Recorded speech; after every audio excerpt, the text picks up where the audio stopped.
புத்தாண்டு நல்வாழ்த்துக்கள்.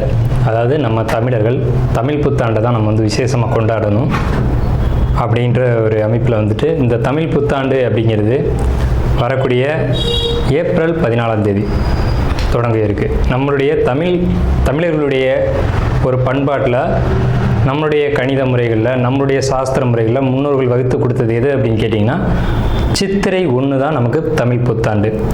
பிறக்க போகிற தமிழ் புத்தாண்டு இந்த சித்திரை 1 அப்படிங்கிறது விஸ்வாசு வருடம். அதாவது 60 வருடங்கள் தமிழருக்கு பிரபவ விவ சுக்ல பிரமோத்துத பிரம்மோத்பத்தி ஆங்கிரச ஸ்ரீமுக பவ யுவ தாது ஈஸ்வர வெகுதானியா அப்படின்ட்டு 60 வருடங்கள் தமிழ் வருடங்கள் கொடுக்கப்பட்டிருக்கு. அதில் 39வது வருடமானது விஸ்வாசு வருடம்.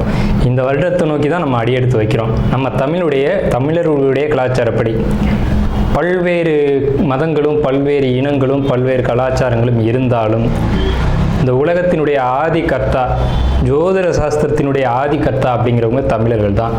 அப்படிங்கிறதுல எல்லளவு கூட மாற்றம் இல்லை அப்படிங்கிறத நீங்கள் நல்லா புரிஞ்சுக்கணும். இந்த உலகத்துக்கு சாஸ்திரத்தையும் நாள்காட்டியும் வான சாஸ்திரத்தையும் தொகுத்து கொடுத்தவங்க யாருன்னு கேட்டால் நம்ம தமிழர்கள். நம்ம தமிழ் புத்தாண்டை நம்ம மற்றவங்களுக்கு கொடுத்துட்டு மற்றவங்களுடைய கேலண்டர் எடுத்து நம்ம பயன்படுத்திக்கிட்டோம். இது மிகப்பெரிய ஒரு தவறு. இந்த இடத்துல நம்மளுடைய தமிழ் புத்தாண்டை நம்ம பின்பற்றணும்னு சொல்லி ஒரு வேண்டுகோளை நம்ம வச்சுட்டு இந்த தமிழ் புத்தாண்டு எப்படி இருக்குது அப்படிங்கிற அமைப்பையும் தமிழ் புத்தாண்டு என்ன, தமிழ் புத்தாண்டுடைய சிறப்புகளையும் நம்ம வந்து பேசுவோம். நாள் என் செய்யும் வினைதான் என் செய்யும் என்னை நாடி வந்த கோள் என் செய்யும் கொடுங்கூற்று என் செய்யும் கூரேசர் இருந்தாலும் சிலம்பும் சதங்கையும் தண்டையும் சண்முன் தோளும் கடம்பும் என் கண்முன் வந்து தோன்றினேன். அதாவது நம்மளுடைய தமிழ் கடவுள் அப்படிங்கிறவர் முருகன் தாங்க. அகத்தியருக்கு தமிழை கற்றுக் கொடுத்தவர் யாருன்னு கேட்டிங்கன்னா முருகன் தாங்க. முருகன் தான் தமிழ் கடவுள். அதாவது அவருடைய பிறப்பு வேணால் நம்ம வந்து சிவன் பார்வதி அப்படி இப்படின்னு நம்ம சொல்லலாம். ஆனால் தமிழுக்கென்ற ஒரு கடவுள், தமிழினுடைய ஆதி கர்த்தா அப்படிங்கிறவங்க யாருன்னு கேட்டிங்கன்னா முருகன் தான். ஸோ அதனால் நம்ம முருகனை வணங்கி நம்ம இந்த பதிவை தொடர்வோம். சித்திரை 1 அப்படிங்கிறது ஏப்ரல் 14 ஆங்கில கணக்குப்படி. ஆங்கில கணக்கை தயவு செஞ்சு யாரும் எடுத்துக்க வேணாம். ஆங்கில நாள்காட்டி தவறானது தான். இது வந்து நம்ம சவால் விட்டே சொல்லலாம். ஒரு 15 நாட்கள் ஆங்கில நாட்காட்டியில் காணாமல் போய் அதை தேடி கண்டுபிடிச்சி அதுக்காக நாட்களை திருத்தின ஒரு வரலாறு நம்ம வரலாறு இருக்குது. நல்லா தெரிஞ்சுக்கோங்க. இன்னையிலேருந்து இன்னும் நூற்றுக்கணக்கான வருடங்களுக்கு கிரகணத்தை ஆதி காலத்திலே குறித்து வச்சுருக்காங்க நம்ம முன்னோர்கள். ஸோ அப்படிப்பட்ட நம்மளுடைய தமிழ் வருடப்பிறப்பான விஸ்வாச வருடப்பிறப்பு எப்படி நடக்குது அப்படின்னு பார்த்தீங்கன்னா, திங்கட்கிழமை அன்னைக்கு பிரதமை திதியில் சுவாதி நட்சத்திரத்தில் வஜ்ரம் நாமயோகத்தில் கௌளவ கரணத்தில் பிறக்க இருக்குது. இந்த சித்திரை 1 தாங்க கேரளாவில் ஐயப்பனுக்கு நடை திறப்பு முதல்ல நடக்கக்கூடிய நாள் அப்படின்னா சித்திரை விசு அப்படின்னு சொல்லுவாங்க. விசு அப்படின்னா சமப்படுத்துதல் அப்படின்னு பேர். சித்திரை விசு அப்படிங்கிறத கேரளாவில் விசேஷமாக கொண்டாடுறாங்க. ஏன்னா நம்மகிட்டேருந்து பிழிஞ்சு போன ஒரு மொழி வந்து மலையாளம் அப்படிங்கிறது. சரி, விஸ்வாசு வருடத்துக்கு நம்ம முன்னோர்கள் என்ன விளக்கம் கொடுத்துருக்காங்க அப்படின்னா, விஸ்வாசு அப்படின்ற சொல் வந்துட்டு நேர்மை, நீதி, செல்வம் அப்படின்னு உயர்ந்த ஒரு அர்த்தத்தை வச்சுருக்காங்க. நம்முடைய தமிழ் மொழிக்கு நம்ம தமிழ்லேயே அர்த்தங்கள் தேட வேண்டிய ஒரு காலகட்டம் வந்தாச்சு. சரி, இந்த விஸ்வாசு வருடம் அப்படிங்கிறது நேர்மை, நீதி, செல்வம் அப்படிங்கிற ஒரு அர்த்தத்தில் வருது இந்த சொல் அப்படிங்கிறது.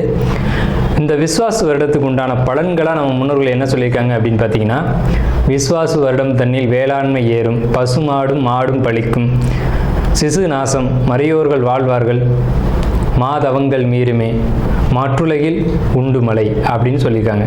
மற்றுலகில் உண்டு மலை அப்படின்னு முடிக்கிறாங்க. இதனுடைய அர்த்தம் என்னன்னு கேட்டிங்கன்னா, இந்த வருடம் விஸ்வாசு வருடம் அப்படிங்கிறது ஒவ்வொரு 60 வருடங்களுக்கு ஒரு முறை 39 ஆண்டாக பிறக்கக்கூடிய இந்த விஸ்வாசு வருடமானது வருகின்ற காலகட்டத்தில் எல்லாம் வேளாண்மை உயரும் அப்படின்னு சொல்லியிருக்காங்க. மாடும் பழிக்கும் அப்படின்னா நம்மளுடைய பசுமாடுகள் அப்படிங்கிறது நல்ல ஒரு முன்னேற்றத்தை அடையும். மாடு ஆடுகளுக்கு ஒரு நல்ல தீவனங்கள் கிடைத்து அதுவும் நல்ல செழித்து வரும். ஆதி காலத்தில் வந்து மாடை தான் செல்வமாக குறிப்பிட்டிருக்காங்க. இன்றைக்கி வந்து பணம் அப்படின்ற ரூபாய் தாள்களை நம்ம வந்து பணமாக குறிப்பிட்றோம். ஒரு முன்னோர்கள்லாம் வந்து மாடு எவ்வளோ இருக்குது, மாட்டினுடைய அந்த குப்பை வந்து வேஸ்ட்டெல்லாம் எங்கே ஒரு மனிதன் வந்து எங்கே சேகரிக்கிறானோ அதை போய் முதல்ல பார்ப்பாங்கங்க. அதை வச்சு தான் அவனுடைய செல்வம் என்னன்றதை குறிப்பிட்டு பொண்ணு கொடுக்குறதா இருக்கட்டும், பொண்ணு எடுக்கிறதா இருக்கட்டும், இதெல்லாம் நம்முடைய மரபில் இருந்து வந்த ஒரு விஷயம். ஸோ அப்போ இத்தனை மாடுகள் இருந்தால் தான் அவன் செல்வந்தன் அப்படின்ற ஒரு கான்செப்ட் வந்து முன்னோர்கள் நமக்கு காமிச்சிருக்காங்க. அப்படிப்பட்ட பசுமாடுகள் மாடும் பழிக்கும் அப்படின்ற ஒரு வார்த்தையை வந்து அங்கே குறிப்பிட்டிருக்காங்க. சிசு நாசம் அப்படின்ற வார்த்தையை சொல்கிறாங்க. மறையோர்கள் வாழ்வார்கள். மறையோர்கள்னால் யாருன்னு கேட்டிங்கன்னா சமுதாயத்தில் முக்கியமாக இருக்கக்கூடிய பெரியவங்க, மற்றவங்களுக்கு வழிகாட்டக்கூடியவங்க வாழ்வாங்க அப்படின்ற சொல்லியிருக்காங்க. மாதவங்கள் மீறுமே அப்படின்ற ஒரு வார்த்தையும் வருது. மாதவங்கள் மீறும் அப்படின்னா ஒழுக்கக்கேடான செயல்பாடுகளில் மனிதர்கள் நடக்க வேண்டிய காலகட்டங்கள் வரும். ஒழுக்கக்கேடுனா என்னங்க? இந்த விரல் தான் ஒழுக்கக்கேடு, இந்த ஒற்றை விரல் தான். இந்த விரலை வச்சு தான் நம்ம பட்டனை அமுக்கிறோம், காசு வாங்கிட்டு அமுக்கிறோம். இதுதான் மாதவங்கள் மீறுமே அப்படின்றது. ஸோ அந்த மாதிரிலாம் இல்லாமல் மனசாட்சிக்கு துரோகம் செய்யாமல் யார் நீதி பரிபாலனம் செய்வாங்க அப்படின்றத தெரிஞ்சு சரியான வாக்களித்து நல்ல தலைவனை தேர்ந்தெடுக்க வேண்டிய காலகட்டங்கள் அப்படிங்கிறத இங்கே மறைமுகமாக இந்த விசுவாச வருடத்தினுடைய வெண்பா பாடல் அப்படிங்கிறது நமக்கு சுட்டி காட்டுது. இந்த சித்திரை வருட பிறப்பானது மகர லக்னம்னு சொல்லக்கூடிய சர லக்னங்களில் விழுகுது. எப்படின்னு கேட்பீங்க? தமிழனுடைய கணக்குப்படி சூரியன் எப்போது கிழக்கு வானில் உதிக்கிறதோ அதுதான் லக்னம். ஸோ சித்திரை மாதம் 1ஆம் தேதியானது உதிக்கக்கூடிய நேரம் அப்படிங்கிறது கிழக்கு வானத்தில் சூரியன் உதிக்கக்கூடிய அந்த டைம் அப்படிங்கிறது 2:22 அதிகாலை மணி 2:22க்கே சூரியன் கிழக்கு வானத்தில் உதிச்சிடறாரு. அப்போ அது லக்னமாக போட்டுக்கணும், இந்த வருடத்தினுடைய பிறப்பு லக்னமாக போட்டுக்கணும். ஸோ அப்படி நம்ம போடும்போது மகர லக்னம் சர லக்னத்தில் விழுகுது. முன்னோர்கள் சித்திரை 1ஆம் தேதி அப்படிங்கிறத கண்டறிஞ்சு அந்த 1ஆம் தேதி தொடங்கக்கூடிய லக்னத்தை கண்டறிஞ்சு அதுக்கான பலன்களை பஞ்சாங்கங்களில் எழுத ஆரம்பிச்சிருக்காங்க. ஸோ அதன் அடிப்படையில் சர லக்னமான மகர லக்னத்தில் இந்த புத்தாண்டு அப்படிங்கிறது பிறகுது. இது ஒரு விசேஷமான ஒரு விஷயந்தான். ஏன் அப்படின்னு கேட்டிங்கன்னா, அந்த மகர லக்னத்துக்கு அதிபதியான சனி பகவான் ஒரு பலமான ஒரு நிலையில் வருடப்பிறப்பின் போது இருப்பாங்க அப்படிங்கிற ஒரு விசேஷமான ஒரு அமைப்பில் இந்த வருடப்பிறப்பு அப்படிங்கிறது விஸ்வாச வருடம் பிறக்கின்றது. ஸோ இந்த விஸ்வாச வருடம் பிறக்கும் போதே நமக்கு ஒரு நல்ல செய்தி கிடைச்சாச்சு, இந்த வருடம் நன்றாக இருக்க போகுது அப்படிங்கிற ஒரு விஷயம். சரி, இதை சித்திரை மாதம் தான் நீங்கள் தமிழருடைய கலாச்சாரம் அப்படின்னு சொல்றீங்களே, இதுக்கு ஏதாவது ஆதாரம் இருக்கா அப்படின்னு கேட்டிங்கன்னா கண்டிப்பாக இருக்கிறது. புறநானூறு அப்படின்ற ஒரு தமிழ் இலக்கியம் இருக்குது. அதில் போய் தேடி பார்த்தீங்க அப்படின்னா தலைநாள் பூத்த பொன் இணர் வேங்கை அப்படின்ற சொல்லும், கனிவேங்கை நன்னாளே நாடி மலர்தலால் அப்படின்ற வார்த்தை வரும். அதாவது சித்திரை மாதத்தில் பூக்கள் அதிகமாக பூத்து குலுங்கும். அதனால தலைநாள் அப்படின்ற சொல்ல யூஸ் பண்ணுறாங்க. தலைநாள்னா முதல் மாதம் அப்படின்னு, தலை மாதம் கடை மாதம் அப்படின்னு பிரிக்கிறாங்க. கனிவேங்கை நாடி மலர்தலால், கனிவேங்கை நல்லான் நாடி மலர்தலால், அந்த பூக்கள் பூக்கிறதுனால அந்த கனிவேங்கை மாதம் அப்படிங்கிறதையும் தலைநாள் பூத்த பொன் இணர் வேங்கை அப்படின்ற சொல்லும் புறநானூறு அப்படின்ற இலக்கியத்தில் தமிழ் மாதம் முதல் மாதம் சித்திரை மாதம்ன்ற குறிப்பீடு அங்கே இருக்குது. சரிங்களா? வண்ண மலர்கள் பூத்து குலுங்கக்கூடிய ஒரு பொன்னான மலர்கள், பொன் போன்ற மலர்கள். இன்றைக்கும் கேரளாவில் ஒரு மஞ்சள் நிறத்தில் தங்க நிறத்தில் பூக்கக்கூடிய பூக்களை பறித்து அவங்க விசேஷத்துக்கு சித்திரை 1 அன்னைக்கு கொண்டாடுறாங்க. அவங்க தமிழ் பண்பாடை பின்பற்றுறாங்க அப்படின்றத இதை நீங்கள் தெரிஞ்சுக்கலாம். சரிங்களா? இப்போ இந்த சித்திரைக்கு அதிதேவதை யாருன்னு கேட்டிங்கன்னா மகாவிஷ்ணு. மகாவிஷ்ணு தான் காக்கக்கூடிய கடவுள் அப்படின்னு சொல்கிறாங்க. மகாவிஷ்ணு எங்கும் நிறைந்தவர் அப்படின்னு சொல்கிறாங்க. சரிங்க சார், சித்திரை மாதம் விசேஷங்களை கொண்டாடலாமா அப்படின்ற ஒரு கேள்வி வரும். 100% கொண்டாடலாம். ஏன்னு கேளுங்க. இதுக்கு உதாரணம் ராமர் தான். ராமர் பட்டாபிஷேகம் ஏற்ற மாதம் எதுன்னு கேட்டிங்கன்னா சித்திரை மாதங்க. அப்போது விலக்கப்பட்ட மாதங்கள் அல்ல, இது விசேஷத்துக்கு ஏற்றுக்கொள்ளப்பட்ட மாதம் எதுன்னு கேட்டிங்கன்னா சித்திரை மாதம்தான். பகவத்கீதையிலே ஒரு வார்த்தை வருது, ருதுக்களில் நான் வசந்த ருதுவாக இருக்கிறேன் அப்படின்னு கிருஷ்ணன் சொல்கிறார். நம்மளுடைய வாக்கியம்ல, இது பகவானுடைய சொல். அப்போ வசந்த ருது அப்படின்றது எதுன்னு கேட்டிங்கன்னா சித்திரை 1 தான் வசந்த ருதுனுடைய தொடக்கம். வசந்த காலம் அப்படிங்கிறது வெயில் காலம் அப்படின்னு தான் பேர், கோடை காலம் அப்படின்னு பேர். வசந்த காலமானது சித்திரை வைகாசி, இந்த 2 மாதத்தையும் வசந்த காலம் அப்படின்னு குறிப்பிடுறாங்க சமஸ்கிருதத்தில். அப்போ இந்த வசந்த காலம் எனக்கு பிடித்த ருது அப்படின்னு சொல்கிறாரு கிருஷ்ணர். ஸோ ராமர் பட்டாபிஷேகம் ஏற்றுக்கிட்ட நாட்கள் எது அப்படின்னு கேட்டிங்கன்னா சித்திரை மாதம். அப்போ சித்திரை மாதம் புது வீடு வாங்கலாம், புது வீடுக்கு கிரகப்பிரவேசம் பண்ணலாம், புது மனை எழுப்பலாம், மனை சம்பந்தப்பட்ட விஷயங்கள், மங்கள காரியங்கள், இது எல்லாம் செய்வதற்கு உகந்த மாதம் சித்திரை மாதம். இந்த அவிட்ட நட்சத்திரம் விஸ்வாசருடன் எப்படி இருக்கும்? அவிட்ட 3-4 பாதங்களை பொறுத்த வரைக்கும் நீங்கள் செய்யக்கூடிய வேலைக்கு அடுத்தவங்களுக்கு பாராட்டு கிடைக்கும். வியாபாரிகள் இவங்களை பொறுத்த வரைக்கும் லாபம் நிறைய கிடைக்கும். வேலை ஜாப்பில் இருக்கக்கூடியவங்களுக்கு சில தொந்தரவுகள் வர்றதுக்கான வாய்ப்புகள் நிறைய இருக்குது. அது கூட பணி செய்யக்கூடியவங்களால், குறிப்பாக பெண்கள் உங்கள் கூட வேலை செய்கிறாங்க அப்படின்னா பெண்களால் பிரச்சனை. பெண்களே வேலை செய்கிறீங்க, பெண்களே அவிட்ட நட்சத்திரம் 3 நாள்னா உங்களுக்கும் பெண்கள் தான் பிரச்சனை. வியாபாரம் தொடர்பான அலைச்சல்கள் அதிகமாக இருக்கும், லாபம் குறைவாக இருக்கும். யாரையும் இந்த காலகட்டத்தில் நம்ப வேண்டாம். வேலையில் திருப்தி இருக்கும். குழந்தைங்க இந்த அவிட்டம் 3-4 பாதங்கள் பொறுத்த வரைக்கும் உங்களுடைய குழந்தைகள் படிப்பில் நல்லபடியாக கவனம் செலுத்தி நல்லபடியாக மதிப்பெண் எடுப்பாங்க.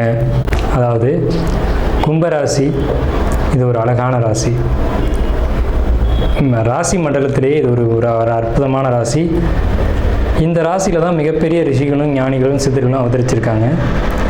ஸோ அப்படிப்பட்ட கும்பராசிக்காரங்க எங்கே இருந்தாலும் சரி அவங்களுடைய குணம் அப்படிங்கிறது ரொம்ப தங்கமான குணமாக இருக்கும். என்னன்னு கேட்டிங்கன்னா, தனக்குன்னு வாழாமல் மற்றவங்களுக்காகவும் சமுதாயத்துக்காகவும் வாழக்கூடியவங்க அதிகபட்சமான பேர் கும்பராசிக்காரங்க தான். அப்படிப்பட்ட உயர்வான குணங்களை உடைய கும்பராசிக்காரங்களான உங்களுடைய குணம் அப்படிங்கிறது எல்லாரும் நல்லா இருக்கணும், நானும் நல்லா இருக்கணும் அப்படின்னு நினைக்கக்கூடிய ஒரு தன்மை இருக்கும். இதை தான் நம்ம எப்போவுமே நம்ம வீடியோக்குள்ளே அடிக்கடி சொல்கிற விஷயம் இதுதான். கும்பராசினாவே உயர்வான குணம். கும்பம்னா கோயில் கோபுரத்தில் தான் இருக்கும். அப்போ கோயில் கோபுரத்தில் இருக்கக்கூடியவங்களுக்கு குணம் எப்படி இருக்கும்? அந்த எண்ணமும் அந்தளவுக்கு உயர்வாக தான் இருக்கும். ஸோ அப்படிப்பட்ட உயர்வான எண்ணங்களை உடைய கும்பராசி நேயர்களே, உங்களுக்கு இந்த விஸ்வாச வருடம் என்ன மாதிரியான பலன்கள் நடக்க இருக்குது அப்படிங்கிறத பார்க்குறோம். தமிழ் ஆண்டு அப்படிங்கிறது 60 ஆண்டுகள். பிரபவ, விபவ, சுக்ல, பிரமோத்துத, பிரமோத்பத்தி, ஆங்கிரச, ஸ்ரீமுக, பவ, இவ, தாது, ஈஸ்வர, வெகுதானிய இப்படின்னு சொல்லி வரிசையில் 39வது வருஷம் தான் விஸ்வாச வருடம். இந்த விஸ்வாச வருடத்துக்கு மிகப்பெரிய ஏற்றங்கள் அப்படிங்கிறலாம் நிறையவே இருக்குது. என்ன ஏற்றங்கள் அப்படின்னு கேட்டிங்கன்னா, விஸ்வாச வருடம் தன்னில் வேளாண்மை ஏறும், பசுமாடும் மாடும் பலிக்கும், சிசுநாசம், மறையோர்கள் வாழ்வார்கள், மாதவங்கள் மீறுமே, மற்றுலகில் உண்டு மலை அப்படின்னு சொல்லியிருக்காங்க. அப்போ இந்த ஆண்டு 12 ராசிக்குமே உயர்வான நல்ல பலன்கள் நடக்கும் அப்படிங்கிறத அங்கே முன்னோர்கள் ஏற்கனவே தொகுத்து கொடுத்துட்டாங்க. அப்படி இருந்தாலும் நம்மளுடைய கணிப்புக்கு இந்த ஆண்டு கிரகநிலைகளை ஒட்டி நம்ம கணிக்கிறோம். இந்த கணிப்புகளின் அடிப்படையில் உங்களுக்கு என்ன மாதிரியான பலன்கள் நடைபெறுது அப்படிங்கிறத பற்றி நம்ம இந்த வீடியோவில் பார்ப்போம். தயவு செஞ்சு நம்ம வீடியோ ஸ்கிப் பண்ணாமல் முழுமையாக பாருங்கள். அப்போ தான் நம்ம என்ன சொல்ல வரோம் அப்படிங்கிறது முழுமையாக தெரியும். உங்களுடைய பொன்னான நேரத்தை ஒதுக்கி தயவு செஞ்சு இந்த வீடியோ முழுமையாக பாருங்கள். அது மட்டும் இல்லாமல் நம்மளுடைய இந்த சேனலில் ஜோதிடம், வாஸ்து, ஆன்மீகம், பரிகாரம், ராசி பலன் அப்படின்ற விஷயம்லாம் தொடர்ந்து வருது. இது எல்லாமே உங்களுக்கு பயனுள்ள ஒரு விஷயமா இருக்கும். தொடர்ந்து நம்ம சேனலுக்கு ஆதரவு கொடுக்கும்படி கேட்டுக்கிட்டு நம்ம ராசி பலன் அப்படின்ற ஒரு கான்செப்டுக்குள்ளே போவோம். உங்கள் ராசியை பொறுத்த வரைக்கும் கும்ப ராசி. இந்த கும்பத்தில் ராகு பகவான் டிரான்சிட்டில் வராங்க இந்த விஸ்வாச வருடத்தில். அப்போ ஜென்ம ராகு அப்படின்னு பேர் அதுக்கு. இது வரைக்கும் ஜென்ம சனியாக இருந்தது விலகி பாத சனியாக மாறுது. எப்போவுமே நல்ல ஒரு விஷயத்தை தெரிஞ்சுங்க. பாத சனியாக மாறும்போது கஷ்டங்கள் பல மடங்கு குறையும். விரயச்சனி வரும்போது தான் விரயங்களாக இருக்கட்டும், மன அழுத்தங்களாக இருக்கட்டும் ஒருத்தருக்கு அதிகப்படியான அளவில் இருக்கும். ஜென்மச்சனியில் அது ஓரளவுக்கு குறைவாகும், ஆனால் பாதச்சனியில் முழுமையாக குறையும் அப்படிங்கிறத நல்லா தெரிஞ்சுக்கோங்க. உங்களுடைய சுய ஜாதகம்னு ஒன்று இருக்குது, அதுவும் உங்களுடைய பலன்களை சொல்லும். பிறப்பு ஜாதகத்தின் அடிப்படையில் கணிக்கணும். இருந்தாலும் இந்த கோச்சார டிரான்சிட் அடிப்படையில் பார்க்கும்போது உங்களுக்கு நல்ல பலன் தான் மிகுதியாக இருக்குது. இந்த விஸ்வாச ஆண்டில் என்னெல்லாம் நல்லது அப்படிங்கிறதெல்லாம் நான் சொல்லிட்டு வரேன். நம்ம ஒவ்வொன்றா பார்ப்போம், சரிங்களா? இப்போ உங்களுக்கு 5ல் குரு, 7ல் கேது, இப்படி மாறி இருக்க எல்லா கிரகங்களும் உங்களுக்கு முழு நற்பலன்களை அதிகமான யோகத்தை கொடுக்கக்கூடிய அமைப்பில் தான் அமைஞ்சிருக்கு. எல்லா கிரகத்தினுடைய அமைப்புமே இருக்குது. ஒரு கிரகம் பாசிட்டிவாக இருக்குது, ஒரு கிரகம் நெகட்டிவாக இருக்குது அப்படின்னு இல்லை. உங்களுக்கு எந்த ஒரு இடமும் பாதிப்பு இல்லாமல் இந்த காலகட்டத்தில் இருக்குது அப்படின்றது ஒரு மகிழ்ச்சிகரமான விஷயம். நல்லா தெரிஞ்சுக்கோங்க. உங்கள் ராசிக்கு 3ஆம் இடத்துல எந்த ஒரு பாதிப்பான கிரகமும் இல்லை. அதே சமயத்தில் 5ஆம் இடத்துல குரு, அதுக்காக 5ஆம் இடத்தை பாதிக்குமா அப்படின்னா பாதிக்காது. 5ஆம் இடம்ன்றது புத்திரம், சந்தானம், குழந்தைகள் அப்படின்னு சொல்லக்கூடிய இடம். அங்கே பாதிப்புகள் எதுவும் இல்லை. உங்களுடைய சிந்தனைகள் தெளிவாகி உங்கள் குடும்பத்தை புரிஞ்சுக்கிட்டு உங்கள் குடும்பத்தில் இந்த பிரச்சனைகள்லாம் விட்டு கொடுத்து சரி போ நீ இவ்வளோதான் அப்படின்ட்டு ஒரு மனமகிழ்ச்சியான ஒரு காலகட்டத்தில் வரக்கூடிய காலகட்டம். நீங்களும் உங்களை உணர்ந்து மற்றவர்களையும் உணர்ந்து எல்லாம் இது இப்படித்தான்ற ஒரு சமநிலைக்கு தெளிவாக ஆரோக்கியமாக வாழக்கூடிய காலகட்டம் இதுதான், இந்த விஸ்வாச ஆண்டு தான். இந்த விஸ்வாச ஆண்டுக்கு பிறகு உங்களுடைய வாழ்க்கை இன்னும் நல்ல ஒரு முன்னேற்றத்தை நோக்கி போகும். ஆனால் அந்த முன்னேற்றத்தினுடைய முதல் படிக்கல் அப்படிங்கிறது விஸ்வாச ஆண்டு தான். முன்னேற்றத்தை நான் பார்த்தேன் என் வாழ்க்கையில் அப்படிங்கிறது இந்த விஸ்வாச ஆண்டில் இருக்கும். நல்லா குறித்து வச்சுக்கோங்க, நல்ல மனசில் வச்சுக்கோங்க. இது வரைக்கும் நடந்த கசப்புகள் அது ஒரு பக்கம் இருக்கட்டும். நம்ம சேனலை இப்போ அதிகமாக பார்க்கக்கூடியவங்க கும்பராசிக்காரங்க. அதனால் நான் அழுத்தமாக சொல்கிறேன், இந்த ராசிக்கு நம்ம வந்து அதிகமான விஷயங்களை கொடுக்கணுன்ற ஒரு அமைப்பு இருக்குது. ஏன்னு கேட்டிங்கன்னா, இப்போ 2ஆம் இடத்து சனி என்ன செய்யும் அப்படின்னு கேட்டிங்கன்னா, பொருளாதார தடைகளை மீண்டும் ஏற்படுத்தும். இருந்தாலும் அதுலேயும் சமாளிக்கக்கூடிய ஆற்றலையும் கொடுக்கும். இவ்வளோ நாள் சமாளிக்க முடியாமல் இருந்தோமே, இப்போ சமாளிக்கிற அளவுக்காவது வந்திருக்கோம்ல அப்படிங்கிற ஒரு நல்ல விஷயம். அதே மாதிரி பொருளாதார தட்டுப்பாடுகள் அப்படிங்கிறது இனி இருக்காது. இது நாள் வரைக்கும் இருந்தது உண்மைதான், அது யாரும் மறுக்கலை. அடகு வச்சது, பணத்தை இழந்தது, சொத்தை இழந்தது, உறவுகளை இழந்தது, எதிரிகள் தொல்லை, கூட பிறந்தவங்க, அப்பா அம்மா, இந்த உறவு தொல்லை எல்லாமே இருந்ததெல்லாம் உண்மைதான். ஆனால் இனி எல்லாமே சரியாகும் ஒரே டைமில். இந்த காலகட்டத்தில் சகோதரன் வழி உறவும் சரியாகும், உடல் ஆரோக்கியமும் நல்லா ஹெல்த்தும் உங்களுக்கு ஃபிட் ஆகும். அதே மாதிரி உங்களுக்கு சகோதர வழி உறவுகளாக இருந்தாலும் தாய் தந்தையாக இருந்தாலும் அவங்களால வந்து ஒரு இடையூறுகள் அப்படிங்கிறது இனி இருக்காது. உங்களுக்கு வந்து சேர வேண்டிய சொத்து பங்கு அப்படிங்கிறது கரெக்டாக வந்து சேரும். இதெல்லாம் ஏகப்பட்ட பிரச்சனையே வருது, அதெல்லாம் கரெக்டாக வந்துடும். எந்த ஒரு பிரச்சனையும் இல்லாமல் உங்களுக்கு பாசிட்டிவான காலகட்டங்கள். உடம்பில் ஏற்பட்ட பல பாதிப்புகள் நம்ம பழைய வீடியோக்குள்ளே என்ன பாதிப்புலாம் ஏற்படும்னு நம்ம சொல்லியிருக்கோம். அதெல்லாம் நடந்திருக்கு, ஒவ்வொருத்தரும் உணர்ந்திருக்காங்க. ஸோ அந்த பாதிப்புகள் இனி இல்லை. உங்களுடைய 8ஆம் இடத்தை சனி பார்வை செய்கிறதுனால உங்களுக்கு அடிவேறு சம்மந்தப்பட்ட பிரச்சனைகள் உடனடியாக சரியாகும்னு சொல்ல முடியாது, படிப்படியாக சரியாகும். விசுவாசாண்டு இதுலேயும் புரட்டாசி ஐப்பசி இந்த மாதங்களுக்கு மேலே முழுமையாக க்யூர் ஆகும் அந்த ஒரு விஷயம் அப்படிங்கிறது. சரிங்களா? இப்போ சந்திரன் மேலே ராகு என்ன சார் செய்யும் அப்படின்னு கேட்டிங்கன்னா, குழப்பங்களை ஏற்படுத்திக்கிட்டே இருக்கும். இருந்தாலும் தெளிவடைஞ்சு கொண்டே நீங்கள் இருப்பீங்க. மன அழுத்தம் ஒரு பக்கம் இருக்கும் தான், இல்லைன்னு யாரும் மறுக்கலை. அதே நேரத்தில் அதுக்கான சோர்ஸ் உங்களுக்கு கிடைக்கும். எந்த விஷயத்தை நினச்சி நீங்கள் கவலைப்படுறீங்களோ அதுக்கான ஒரு வழி அப்படிங்கிறது கண்டிப்பாக கிடைக்கும். பொருளாதார உயர்வு, புதிய சொத்து சேர்க்கை, புதிய வண்டி வாகன சேர்க்கை அப்படிங்கிறது இந்த ஆண்டு நிச்சயமாக கும்பராசிக்கு உண்டு. கணவன் மனைவி உறவை பொறுத்த வரைக்கும் விட்டு கொடுத்து தான் போய் ஆகணும். அவங்க புரிஞ்சுக்க மாட்டாங்க. அவங்க பிடிச்ச மயிலுக்கு 3 கால் அப்படின்றதுல இன்னும் கரெக்டாக நிற்பாங்க. 7ஆம் இடத்துக்கே அது இதை செய்யும். ஆனால் சந்திரன் மேலே இருக்க ராகு அதை விட்டு கொடுக்கணும் அப்படின்ற எண்ணத்துக்குள்ளே உங்களை கொண்டு வரும். சில நேரங்களில் நீங்கள் ஆக்ரோஷமாக மாறுவீங்க. கும்பராசிக்காரங்கனால நீங்கள் அந்த ஆக்ரோஷத்தை குறைக்கணும். போகங்கள் மீதான ஆர்வம் நாட்டம் அப்படிங்கிறது அதிகரிக்கும். இது ஆணாக இருந்தாலும் சரி, பெண்ணாக இருந்தாலும் சரி. ஒரு மொபைல் ஃபோனை அதிக நேரம் யூஸ் பண்ணிங்கன்னா அதுவும் ஒரு போகம்தான். எல்லாமே அதுக்குள்ளே தான் அடக்கம். சும்மா கையில் வச்சுட்டு நோண்டிக்கிட்டே இருக்கிறதும் ஒரு தவறு தான். அது ஆணாக இருந்தாலும் சரி, பெண்ணாக இருந்தாலும் சரி. அதே மாதிரி ஒரு போதை, ஒரு அடிக்ஷன் அப்படிங்கிறதுலாம் அந்த மாதிரியான விஷயங்களுக்குள்ளே போயிடாமல் உங்களை நீங்கள் பார்த்துக்கணும். அதுக்கான காலகட்டங்கள் உண்டு. ஆனால் இருந்தாலும் நீங்களும் கொஞ்சம் கவனமாக இருந்துக்கணும் அப்படிங்கிறது தான் நம்ம சொல்கிறோம். பொருளாதார தட்டுப்பாடுகள் ஏற்பட்டாலும் அதுலேருந்து நிவர்த்தியாகி வருவீங்க. குடும்பத்தில் சகோதர வழி ஒற்றுமைகள் அப்படிங்கிறது கிடைக்கும். புதிய சொத்து சேர்க்கைக்கான வழிவகைகள் உண்டு. குழந்தைகளால் மதிப்பு மரியாதைகள் கூடக்கூடிய அமைப்பு. குழந்தைகள் படிக்கும்போது நல்ல மதிப்பெண் எடுத்து உங்களை மரியாதையாக ஒரு மதிப்பு மரியாதையை ஏற்படுத்தக்கூடிய ஒரு அமைப்பு அப்படிங்கிறது இந்த ஆண்டில் உண்டு. அதே நேரத்தில் எதிரிகள் தொந்தரவு இது வரைக்கும் இருந்திருந்தாலும் இதுக்கு மேலே இருந்த இடம் தெரியாமல் போயிடுவாங்க. கோர்ட்டு கேஸு வம்பு வழக்குன்னு ஏதாவது இருந்துச்சு அப்படின்னா அது உங்களுக்கு சாதகமான வழியில் வரும். தூக்கம் மட்டும் இப்போதைக்கு பிரச்சனை. சரியான தூக்கம் அப்படின்றது ஏற்படாது. அயன சயனங்களை பொறுத்த வரைக்கும் போக்குவரத்தில் கொஞ்சம் பாதிப்புகள் ஏற்படுத்தும். கால், முட்டி, இடுப்பு, அதாவது இடுப்புக்கு கீழே வலிகள் ஏற்படுறதுக்கான வாய்ப்புகள் உண்டு. உங்களுக்கு மற்றபடி எல்லாமே பாசிட்டிவாக தான் இருக்குது. நெகட்டிவான அமைப்புகள் உங்களுக்கு அதிகபட்சம் இல்லை. உங்களுக்கு பாசிட்டிவான விஷயம்னு பார்த்தீங்கன்னா 70% மேலே நல்ல பலன்கள் இருக்குது. வெறும் ஒரு 25% மட்டும்தான் நெகட்டிவான பலன்கள் இருக்குது. அது என்னன்றதை நம்ம சொல்லியிருக்கோம். சின்ன சின்ன பொருளாதார தடைகளும், இடுப்புக்கு கீழான உடல் பாதிப்புகளும், அடிவயிறு சம்மந்தப்பட்ட பாதிப்புகளும், சரியான தூக்கம் வராத ஒரு தன்மைகளும் தான் உங்களுக்கு பாதிப்பாக இப்போதைக்கு இருக்கிறது.